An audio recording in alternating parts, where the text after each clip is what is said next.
Ahem. Ahem. Once upon a time, there lived a man named Fool, named such because it was the moniker stamped upon the coned cap he wore on his corner stool. Fool was not named such for his lack of intellect, rather for the inability to protect his own neck from heartache and little to no respect. Fool was a man of many talents, except the ability to find love's balance.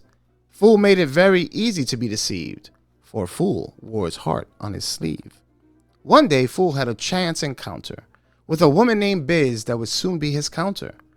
Biz was named such for it was her response when Fool asked too much. The questions would arise from Fool's lips, where they would rebuttal the same quick quip. "Where you going, Biz? That's for me to know and really none of your biz." "Who are your friends, Biz? That's for me to know and really none of your biz." "Do you love me, Biz?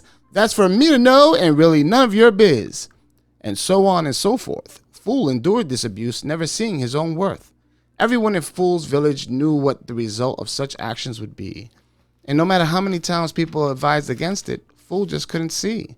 Convinced that he could change Biz if he showed due diligence, he continued to work until the name Fool began to represent his intelligence. And he realized that the removable cap he adorned would become a permanent tattoo if he continued to play the role of the simple-minded fool. Fool had enough as he shouted from the rafters, "It shouldn't be this tough!" and proceeded to take the long journey to Biz's village, where he would explain how his heart feels ravaged and pillaged, to express how it affects him when Biz's actions are taken. He spoke slowly and in descriptive detail, for Fool didn't want there to be a chance that he was mistaken. "Biz, you are named such for the secrets you continue to keep, and I can no longer stand idly by, tongue-in-cheek, for if I endure any more, it will continue to disturb my sleep, and I will forever wake up to a deep weep." Fool kept to the long discussion on what caused the altercation that caused their union to end in destruction.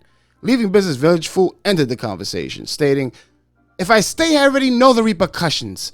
If I was to stay in this situation and be the only one that shows unconditional dedication." As Fool returned to his home, all the townspeople noticed he was all alone.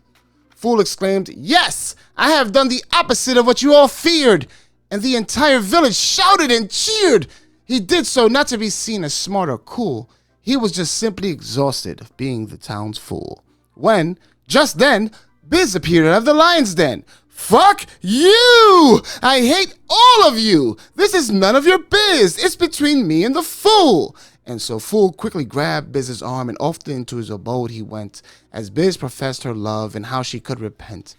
How she could no longer be emotionless and cruel, and strive hard for him to never again wear the cap of the fool.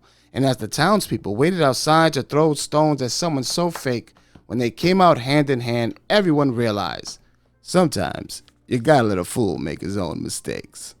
Bye-bye now.